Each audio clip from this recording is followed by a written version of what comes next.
Good morning champion this professor ஆசிரியர் from government college of technology. இன்னைக்கு என்ன பார்க்க போறோம்? ஸ்ட்ரென்த் ஆஃப் மெட்டீரியல்ல முக்கியமான கான்செப்ட் பார்க்க போறோம். ஸ்ட்ரெஸ் அப்படின்றது என்னன்னு பார்ப்போம். ஸ்ட்ரெஸ் வந்து ஃபார்முலா வைஸ் பார்த்தீங்கன்னா newton per metre square, unit wise பார்த்தீங்கன்னா ஃபார்முலா பார்த்தீங்கன்னா ஃபோர்ஸ் பர் யூனிட் ஏரியா, டைமென்ஷனாக பார்த்தீங்கன்னா ml t power minus 2 divided by l square பார்த்தீங்கன்னா ml power minus 1 t power minus 2. So யூனிட்டாக பார்க்கலாம், ஃபார்முலாவாக பார்க்கலாம், டைமென்ஷனாக பார்க்கலாம். சரியா? யூனிட்டாக பார்க்கலாம், ஃபார்முலாவை பார்க்கலாம், டைமென்ஷனாக. ஃபிசிக்கலாக எப்படி பார்க்குறது? ஃபிசிக்கலாக நம்ம பார்த்தோம்னா it is a internal resisting force. It is a internal resisting force. அப்படின்னா என்ன அர்த்தம்னா, நான் லோடு கொடுக்குறேன்னா உள்ளுக்குள்ளே என்ன ஆகும்னா இந்த லோடை எதிர்க்கிற மாதிரி இங்கே வந்து இதுவாகும், இது ரெசிஸ்டன்ஸ் ஏற்படும். எப்பவுமே ஒரு விஷயத்த நம்ம பண்ணாத விஷயத்த பண்ணு அப்படின்னு சொல்லும்போது நமக்கு ஒரு எதிர்ப்பு வரும். சரியா? அது மாதிரி அந்த பொருளுக்கே ஒரு தன்மை இருக்கு, சுயம் இருக்கு. இப்போ நம்ம ஏன் வந்து ஏய் படத்துக்கு போகக்கூடாது அப்படி அப்பா சொல்லுவார், ஆனால் நம்ம படத்துக்கு போனோம் அப்படின்னு தான் சொல்லுவோம். அது எதிர்ப்பு. ஸோ அந்த மாதிரி ஸ்ட்ரெஸ்ஸுனா நம்ம புரிதல் என்ன, it is a internal resisting force. வெட்டி பார்த்தா தான் தெரியும். பாதி வெட்டினா வச்சுக்கேன், அப்போ இங்கே அந்த இன்டர்னல் ரெசிஸ்டிங் ஃபோர்ஸ் தெரியும். இந்த பாதி இங்கே போட்டா வச்சுக்கேன், இது வந்து internal resisting force. Internal resisting force acting on a body. Internal resisting force acting on a body when it is subjected to external loading. இது external loading. சும்மா இருக்கும்போது தான் ரெசிஸ்ட் வராது.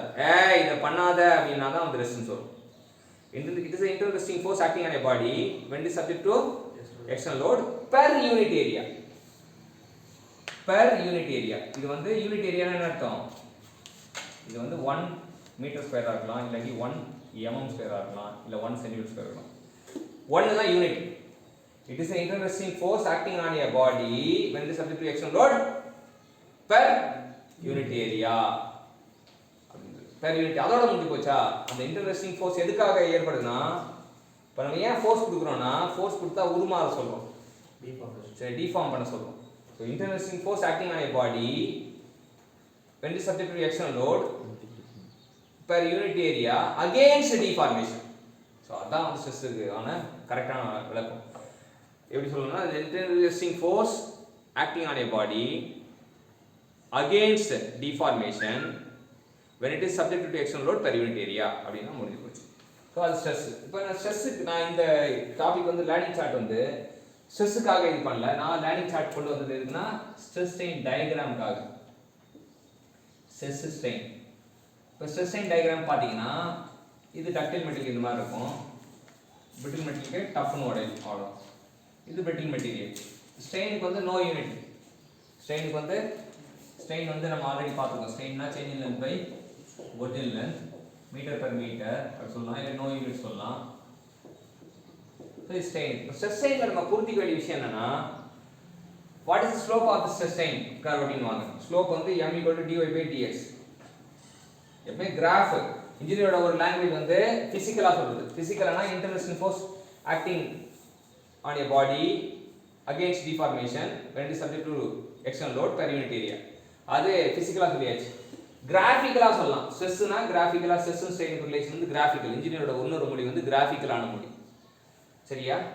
இன்னொரு ஃபார்முலா ஸ்ட்ரெஸ்ஸுக்கு ஃபார்முலா வந்து, ஸோ இன்ஜினியரோட ஒரு மொழி ஃபார்முலா, இன்னொரு மொழி பிசிக்கலா, இன்னொரு மொழி கிராஃபிக்கலா. தமிழ் வந்து இயற்றமிழ், இசைத்தமிழ், நாடக தமிழ், அது மாதிரி மூணா பிரிச்ச மாதிரி இன்ஜினியரோட லாங்குவேஜ் 3. ஒன்று பிசிக்கலா சொல்லணும், இன்னொன்று ஃபார்முலாவை சொல்லணும், இன்னொன்று கிராஃபிக்கலா சொல்லணும். இப்போ கிராஃபிக்கலா சொல்லும்போது எப்பவுமே கிராஃபுக்கு என்ன சொல்லுவாங்கன்னா, முக்கியத்துவம் வாய்ந்ததுன்னா, கிராஃபை பார்த்தா ஒரு இன்ஜினியரா கிராஃபை நீ பார்த்தனா என்ன தெரியும்னா ஸ்லோப். ஸ்லோப்னா dy/dx. dy/dx னா இங்க dy இருக்கட்ல, y இருக்கட்ல யார் இருக்கா? சிக்மா இருக்கான். y இருக்கட்ல சிக்மா இருக்கான்.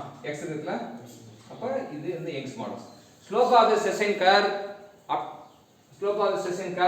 ரெப்ரசன்ட் தி யங்ஸ் மாடுலஸ் அப்படின்றது தெரியும். சரியா? அதே போல ஏரியா அண்டர், இதுக்கு கீழே ஒரு ஏரியா இருக்கு. இதை ப்ரொஜெக்ட் பண்ணா இது கீழே ஏரியா இருக்கு. இதுக்கு கீழே ஒரு area under stress strain curve என்னன்னு கேட்பாங்க. ஸ்லோப் தெரியணும், ஏரியா தெரியணும். Area under stress strain curve represent the இது half sigma into epsilon. சிக்மாக்கு வந்து யூனிட் வந்து நியூட்டன் பர் மீட்டர் ஸ்கொயர், எப்சிலானுக்கு யூனிட் வந்து மீட்டர் பை மீட்டர். அப்ப newton metre by metre cube, அப்ப ஜூல் பர் மீட்டர் கியூப். அப்ப எனர்ஜி பர் யூனிட் வால்யூம். இந்த எனர்ஜி என்ன எனர்ஜினா strain energy per unit volume, strain energy per unit volume. அப்ப kilogram per metre கியூப்னா என்ன சொல்லுவாங்க? It is a density. அதே போல ஜூல் பர் மீட்டர் கியூப்னா இது வந்து ஸ்ட்ரெயின் எனர்ஜி டென்சிட்டி சொல்லுவாங்க, ஸ்ட்ரெயின் எனர்ஜி டென்சிட்டி அப்படின்னு சொல்லுவாங்க. அப்ப இந்த ஏரியா எதை ரெப்ரசன்ட் பண்ணுதுன்னா சொன்னாங்கன்னா strain energy per unit volume சொல்லலாம், இல்லாட்டி ஸ்ட்ரெயின் எனர்ஜி டென்சிட்டி அப்படி சொல்லணும். இப்போ ஸ்லோப் எதை ரெப்ரசன்ட் பண்ணுதுன்னு கேட்டாங்கன்னா யங்ஸ் மாடுலஸ் அப்படி சொல்லணும். ஸ்லோப் வந்து யங்ஸ் மாடுலஸ் ரெப்ரசன்ட் பண்ணுது, அதே வந்து ஏரியா வந்து ஸ்ட்ரெயின் எனர்ஜி டென்சிட்டியை ரெப்ரசன்ட் பண்ணுதுன்றது தான் இந்த கான்செப்டுக்கான முக்கியமான விளக்கம். Thanks champions.